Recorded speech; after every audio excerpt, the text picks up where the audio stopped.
Welcome back to the show, everybody. We got a good one for you today. We're going to talk about not only the market and how it's actually bleeding heavily right now, but I think this is always a good time to go back and make sure that we're not hyping ourselves up a tree when it comes to why are we invested in XRP and cryptocurrency broadly. Let's go ahead and roll that beautiful intro and get into this. Here we go. This is Digital Perspectives with Brad Kimes. Subscribe for new content notifications. Now, here's Brad Kimes. Come on in. Welcome back to the show, everybody. You can follow me on Twitter at BackUpBradleyAbove, and everything that we're talking about here today. We've lost even more money from the market from early this morning. We were at 1.5 trillion plus. Now we're at 1.4 trillion plus, off 7.89% for the cryptocurrency market cap collectively.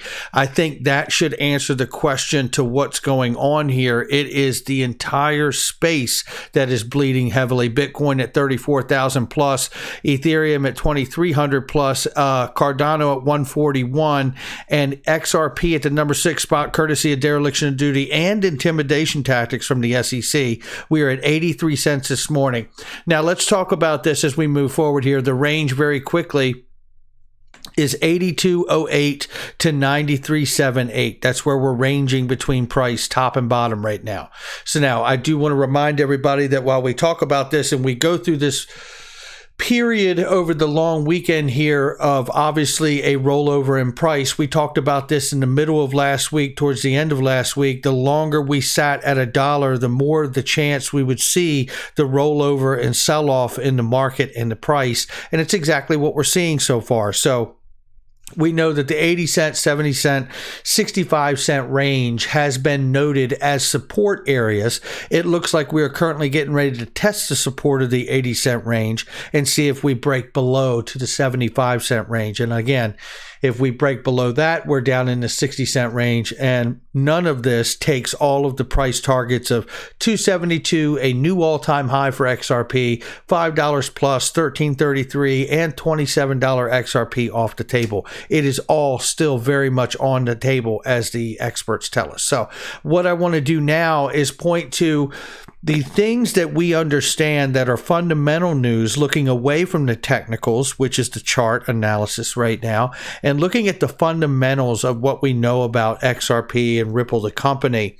And I feel that this is a good video that you could show somebody who's interested in understanding XRP if I do it right. And obviously for anybody that's been in the space for any length of time, I think you'll get a nice refresher of some of the really, really important things to note about what's gone on over the past decade or so with Ripple and XRP. So let's go ahead and take a look at this. It says big tech from Michael, Val 5 Links, Hall of Famer. Big tech, not cryptocurrency, is the real threat to central banks' autonomy, says Danish central bank governor. If tech giants get a hold of the means of transaction, then that could be a real threat to the autonomy and independence of central banks. Really well said here by Danish central bank governor. And I do believe there's going to be public-private relationships when it comes to the means of transaction and new payment protocols, a la blockchain and distributed ledger technology, XRP ledger, and things of that nature. So I believe that this is a very, very thoughtful comment, but I do want to say that, you know, as Brian Brooks reminded us when he was the head of the OCC in the United States, blockchain and crypto is not mutually exclusive. So the reality here is that they go together, right? And that is really what has to be understood. And if you do understand that, then I think it leads us to understand where we're going. And by the way, the comment from the Danish central bank governor really is about the central bank really understanding that no matter how this unfolds with the integration of new technology throughout the world, is that the central banks need to remain relevant, in control, and powerful. And that's why I believe we saw this in early January 2020, which was a policymaker toolkit that was handed out at the January 2020 World Economic Forum. This toolkit is a framework for countries to follow when it comes to developing your own CBDC, central bank digital currency, turning paper government dollars into digital dollars. Now, if you look at this, you can clearly see that wholesale back end here, it cites JPM coin and XRP for inter and intrabank payments and settlement. Stay with me if you've seen some of this stuff. We're going to go to other places you probably haven't seen. So let's go ahead and take a look at this here and move forward. So that is from the World Economic Forum. That's not a guess. That is what they're citing as wholesale back end for inter and intrabank payments and settlement with JPM and XRP. So it's not just about the tech. They obviously see the asset as valuable for this situation as well. So now moving to the next thing. This is a highlight from the financial services U.S. industry is turning into the payment standard ISO 20022 for the new de facto standard for modern global payments.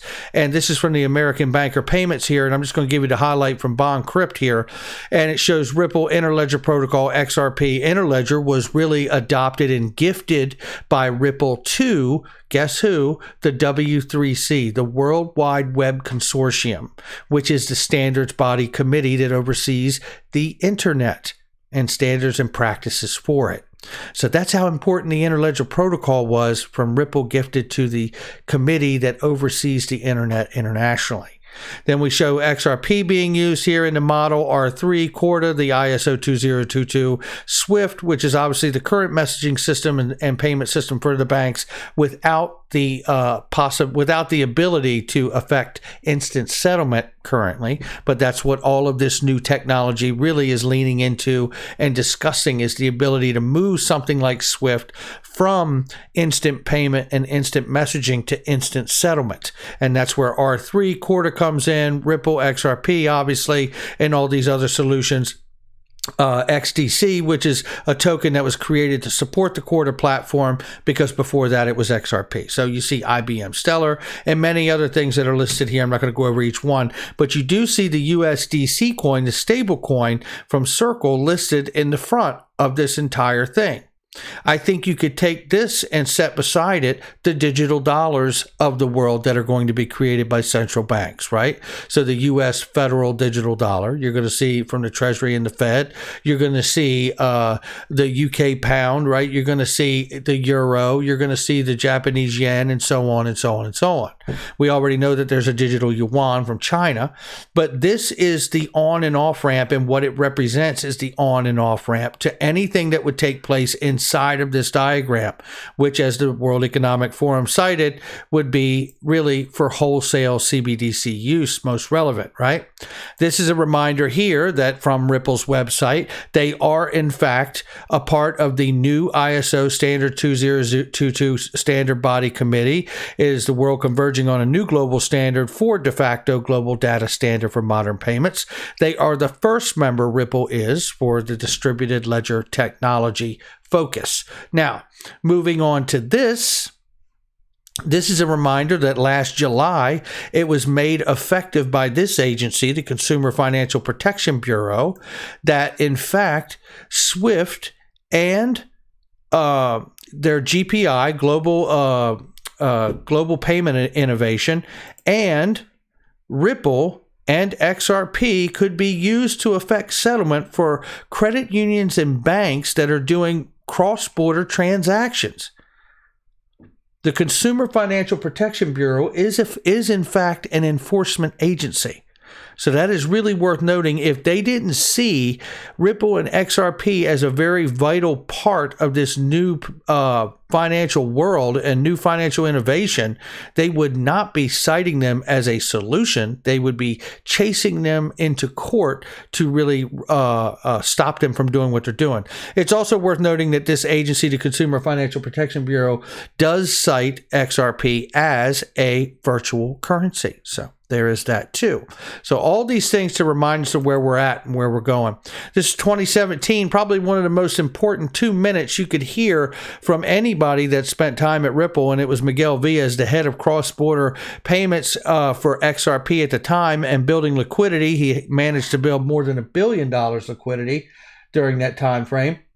But let's hear this quick 2 minutes here and hear what he says. It's very important. And if you've heard it, stay with me. We're going to hear some other information that I think you're going to want to know about. Here we go. Like, how do you intend to distribute the rest of the XRP then? Yeah, no, that's a good question, Mahir. And I don't necessarily know that we'll ever distribute all of it. In my mind's eye, there's a possibility where, we end up more of a lending kind of, more of a lender of last resort capacity, maybe. I think that would be a little strange for a software company, and maybe some things would have to change structurally. Maybe we have to have a different organization or something. Who knows, right? A different organization or something. This really takes me to why the case is against Ripple from the SEC. I firmly believe that big part of this case is what does not get discussed, which is the escrow that Ripple, the company, is the steward of. Every month when there is an escrow release, it is released to Ripple. And Ripple has been an excellent steward of XRP up until now. But I believe that may be the question as a part of the negotiations here for how Ripple gets to move forward with or without some of that escrow and being and remaining the steward of it. So here we see that the SEC cited Ripple also undertook to achieve its goal of widespread distribution of XRP by exchanging XRP for non-cash consideration, such as labor and market-making services. In other words, you agree to bring your daily volume and payment flows at said time when it makes sense to do so after we get regulatory clarity. We will allocate so much XRP to you, and they may have done that in an options contract, right? Or we don't know, but that could have certainly have been done in an options contract, because we know that they did have an options contract with Greg Kidd. We know that they have an options contract with R3 before that deal got settled in court. So there is something to note there about the SEC acknowledging in the complaint that they did in fact achieve widespread adoption. Now, what I find interesting about it is that we're listening to the rest of this minute here from Miguel Villas. So he's acknowledging there may need to be another entity created, or that Ripple would have to change its structure to be able to continue to remain the steward, like possibly becoming a new central bank. Let's keep listening. But as these capital markets develop, as liquidity develops, there are going to be folks who, if they want to provide liquidity in the asset, don't want to necessarily own the asset, because that puts them in harm's way for price movements. And that is an example of how we got Ripple on-demand liquidity, with the ability for the companies that are comfortable holding and using XRP, they can effect settlement for a company that needs to settle and make payments without them actually holding it. Remember, this is from 2017, but we're getting ready to play something very important from you from Gary Gensler. It's going to sound a lot like this clip we're listening to. So if you can borrow the asset and create liquidity that way, it's actually a much more efficient way to be part of the liquidity mechanism. It's how traditional capital markets work. I mean, my first job on a trading desk was managing the repo book, the overnight Tom Next kind of liquidity provision that every day we had to roll. There's nothing like that in digital assets.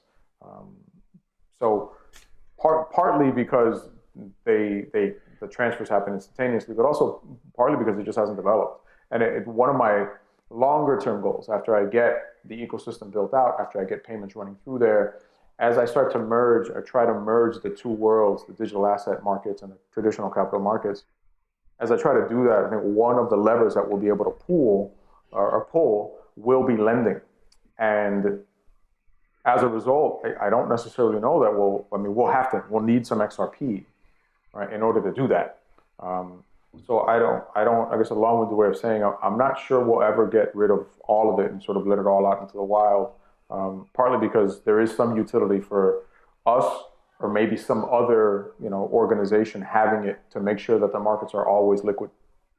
So either Ripple or some other organization holding on to it to make sure that the markets are always liquid. Now, I mean, look, we know that there is a, automatic escrow schedule. I'm not talking about that. What I'm talking about is every month when the escrow is released, who gets to continue to receive it? Is it Ripple, or is it some other organization that he has suggested possibly could happen there? Now, let's listen to this, because this is the current SEC chair, Gary Gensler, who really, obviously tied all the way back to Goldman, Wall Street, in politics, the Clinton administration, Obama administration, has proven that they can be very creative in making deals. He was a part of that $3.6 billion deal with the NFL. He was also at the CFTC at the time that the Dodd-Frank and the collapse happened there, and Gary Gensler played a pivotal role in getting that regulation developed, between help craft what became the Dodd-Frank Act at the time. But listen to what he says here about banks and being relevant and putting together things, maybe a panel. Listen to what he says in comparison to Miguel Villas from 2017. The blockchain and money final project teams, And by the way, just replacing one central monopolist with another central monopolist, a lot of commercial banks aren't terribly excited about that. Maybe you're... In other words, replacing one country's central bank, a la the US dollar, as the global reserve with some other monopolist central bank is not very appealing to them. You're going to have to give some ownership. Maybe you'll have to give 50% of your ownership to the 20 banks that are now, part of this. Now that sounds a lot like what we've talked about, like a federated system or a consortium or coalition that could be created from the escrow itself, right? So if you have these participants, and in fact, if it is true from the SEC complaint that Ripple did in fact achieve widespread adoption with XRP through non-cash agreements and things of that nature, which I truly believe that they did. I believe they're successful with that, and I congratulate them for it. But if you understand that, then you might also understand and lean into the notion that there could be a new federal consortium, or maybe even a new World Bank, a new IMF, or a new panel that's connected to the G7. The G7 being the top economies and the top banks of the world, right?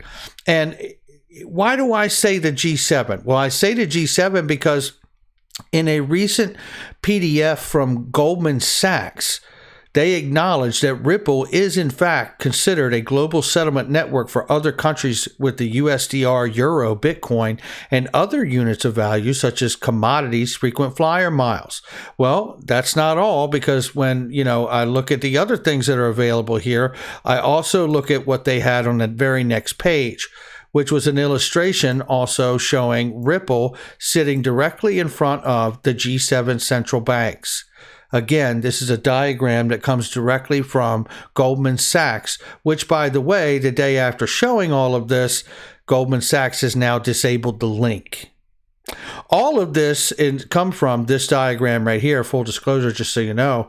But coming back to this, I want to show you this as well, is that this is the NTT data consultant PDF that came out. I first discovered it from Kurt from Love from Crypto. Shout out to him. And it shows here the effective move of enabling interoperability across platforms 2020 to 2025. We're in 2021, and you see the XRP ledger is illustrated to sit between everything.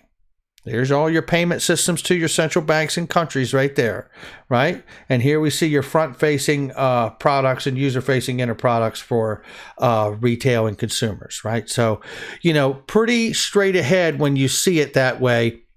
But continue to listen to what he's saying here, other ways to build incentive, and about how banks could really give up a portion of ownership to play a part or a role in some overall picture of how we move to something that could be better than what we currently have. Keep listening.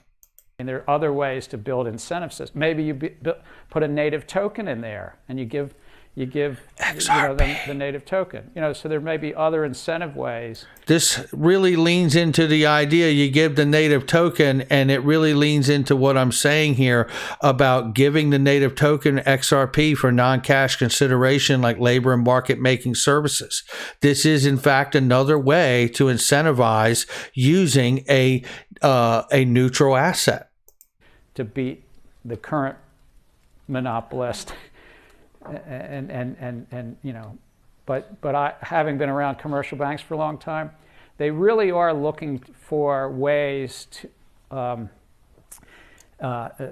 replace their aggregators in their back office, whether it's clearing, settlement, exchanges, credit agencies.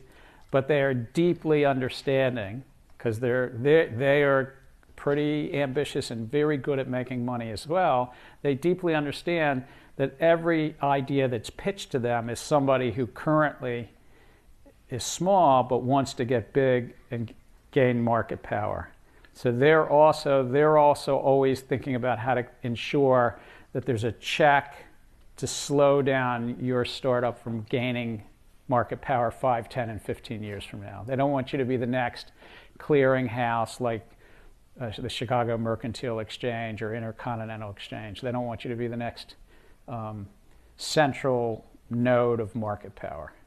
So you might share some of that with them, or you might find an incentive system.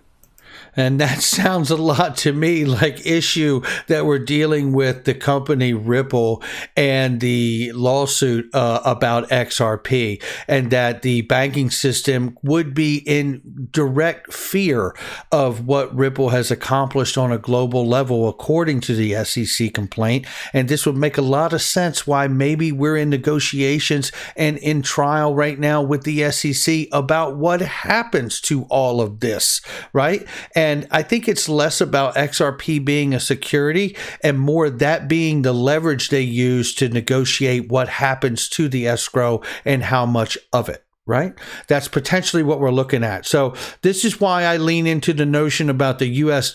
Department of Treasury and FSOC, the Financial Stability Oversight Council, which has the ability since the Dodd-Frank Act in the last financial crisis to deem things as systemically important.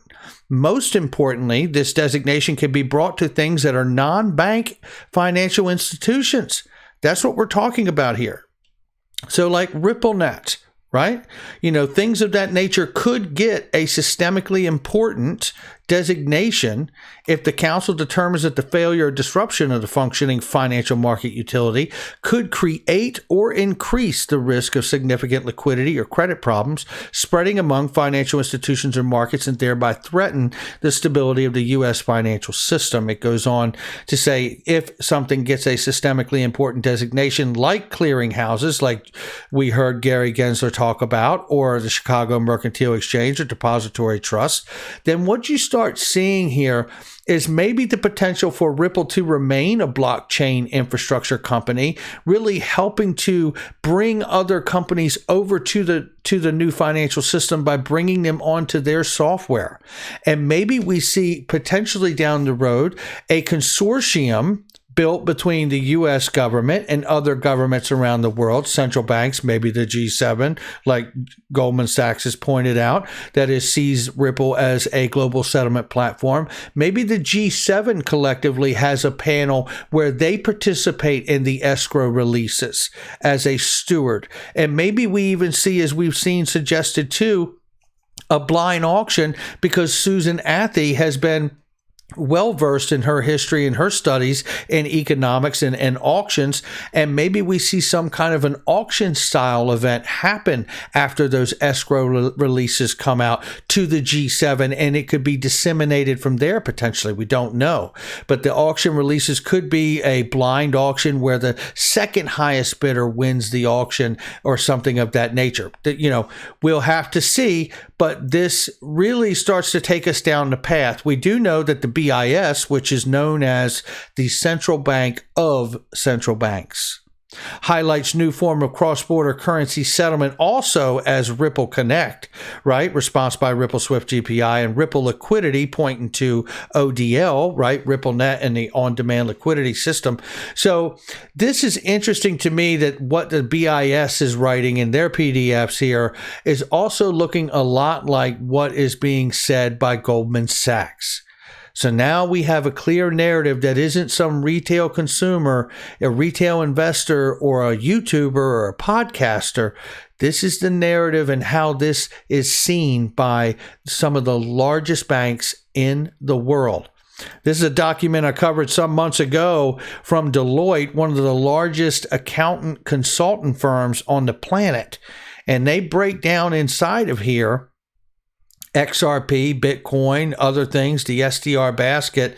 And it just shows here to highlight, and this is from years ago here, XRP, if the firm doesn't require the anti-spam features provided by the currency in the closed environment of the bank and its subsidiaries, 9 of the world's largest banks, including JP Morgan, State Street, UBS, Royal Bank of Scotland, Credit Suisse, and BBVA and CBA.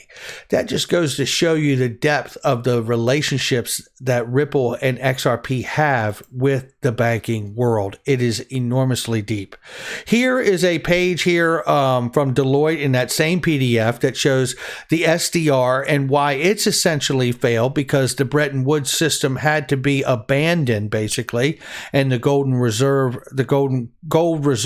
behind the dollar peg system had to be abandoned, showing that really the SDR lost a lot of its momentum because of such a thing. He goes on to say, because the Deloitte, one of the largest accounting consulting firms, is now going to really advise how you would institute a cryptocurrency as a global reserve currency.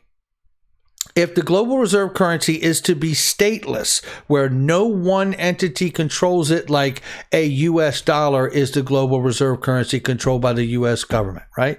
It also needs to be independent. This means it would need to be supported by enforceable taxation rights across participating countries. I'm going to tell you right now, if we ever hear about XRP being accepted and enforced and accepted for taxation, that is going to be an incredible moment right there. And I think we're probably not far from something like that coming down the pike.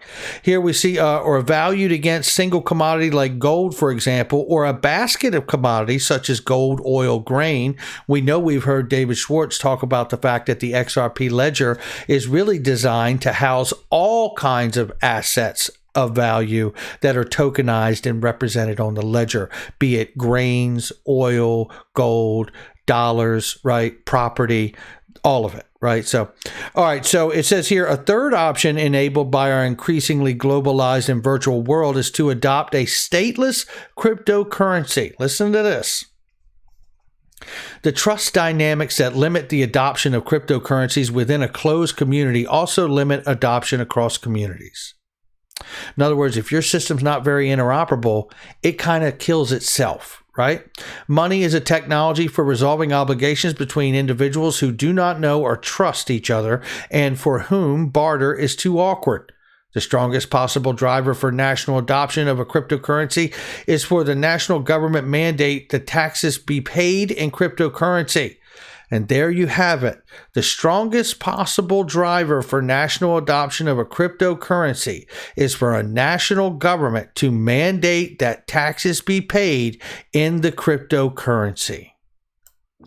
Similarly, it says here, the strongest possible driver for global adoption of a global reserve cryptocurrency, the strongest possible driver for global adoption of a global reserve cryptocurrency would be a global institution that can force their will on most cross-border trade, mandating its use.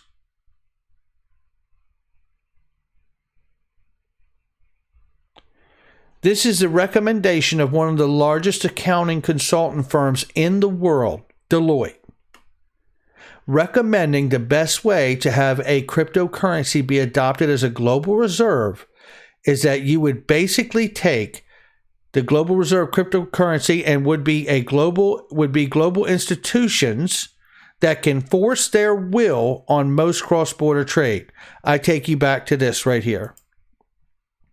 The G7 central banks and using Ripple and XRP for settlement could, in my eyes, be seen as that force that could be used to, or global institutions that can force their will on most cross-border trade. How much trade? Well, I'll tell you how much, because the reality is it's 88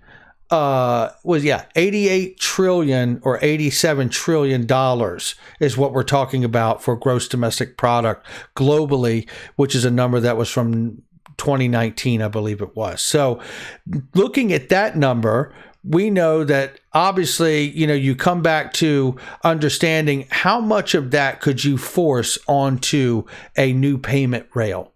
Because that's what we're talking about here, right?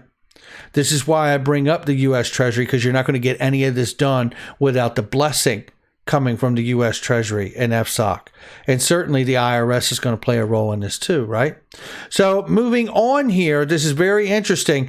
IMF recently suggested a few days ago here, and it was Tommaso Mancini Graffoli, that the world with more than one reserve currency is a more stable world.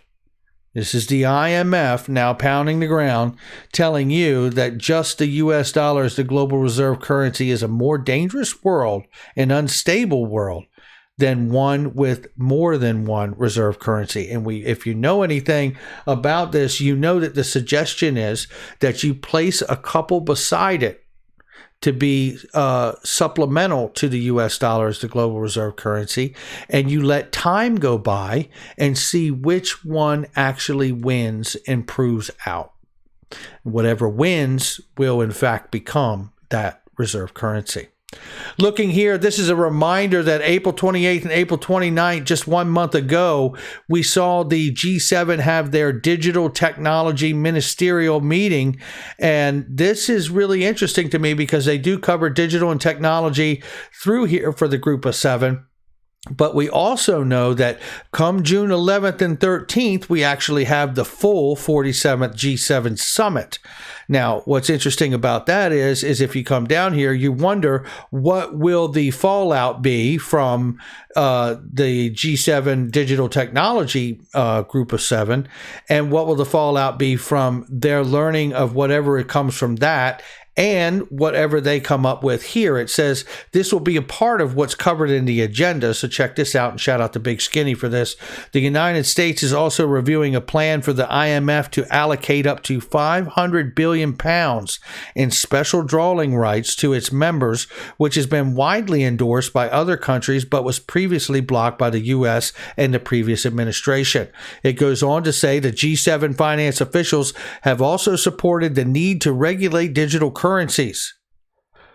That's a part of this meeting from the G7, which is the same G7 that is cited here, showing Ripple as the global settlement platform in front of the G7 by Goldman Sachs. And by the way, if I haven't told you, Goldman Sachs took that link down. I found that to be very interesting. So this is where we are here. And I think this is one of the next big things to pay attention to here, that we have this this hearing. And they also want to see German finance minister also issued a statement about his concerns authorizing the launch of Facebook's Diem, formerly known as Libra, cryptocurrency in Europe, which we know has recently left Switzerland and withdrawn its applications to release Libra and everything it was doing in Switzerland, and now moved back to the United States, which I believe is going to become a very key component to launching the Diem stablecoin, which has been said by Christian Catalini from Diem that Diem stablecoin is in fact just a placeholder stablecoin until the US dollar, digital dollar, is created and launched. So it is coming, and it is coming in a very big way. I think the next big date for us to pay attention to here is the June 11th through the 13th, 2021, and to see what we get, if anything, from the G7 summit that yields as far as digital technology, digital currency, cryptocurrencies, and the Diem project. So that's what I'm waiting for. I hope in some way this has been able to really bring us all to a place where we know that what we're looking at isn't just our own hype. This is something that is very, very big, and it's Goldman Sachs, and it's the G7, and it's the planet, right? And it's the world elite, and they're very well aware of Ripple and XRP. And I believe that we will see 4- and 5-digit XRP before this is all said and done. Not financial advice, but that's my story, and I'm sticking to it. Make sure you check out all the links in the description box and the comment section. They are trusted, vetted links. I'll catch all of you on the next one.